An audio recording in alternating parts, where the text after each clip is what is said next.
Josh LaHaye here with CryoHeat, and we've been doing a lot of testing on our Chromoly Billet hubs with full floating brakes with the CryoHeat brake rotor. One of a kind. You've never seen anything like this. We've already been doing a lot of testing. We're not ready for actually selling these yet, and we're not quite ready for pre-orders. However, if you email us at info@cryoheat.com, we will put you on a list. We're just not ready to take your money yet. So here's the brake rotor. This is the Pro Rock series, so they're a little bit more heavy duty. They are indestructible. I mean, you could probably run into a brick wall at 100 miles an hour, and these are going to be the last parts that are going to have any type of flaws done to them on the entire vehicle.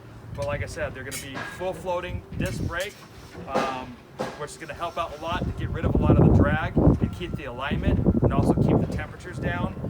The splines for the CV joints, they fit absolutely amazing. We've tried them with 3 different CV joints, stock, RCV, and another brand, and they drop in no problem.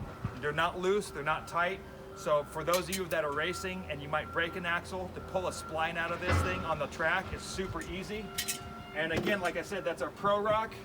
That's the Pro Rock series, but we also are playing around with just the standard. So the brake rotor, this is our CryoHeat brake rotor that just bolts on like a standard issue hub, but our hubs will be coming with the ARP hardware, and then you can put on your brake rotor or our brake rotor, and if you buy obviously as a complete package, we'll set it up so there's a little bit of a discount.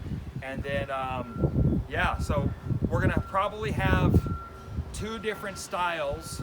We are playing around with this, so this might make a 3rd or a 4th, but we will have the Pro Rock, and we will have a little bit of a lighter version for short course and desert racing, and for guys that aren't doing the hill shooting and the rock bouncing type of racing or competitions. But just to let you guys know that we've been really busy with this, and I know that there's probably a good 100 of you that know that we've been working on this, and this is the first time they've ever been seen in public, so get ready for some unstoppable parts.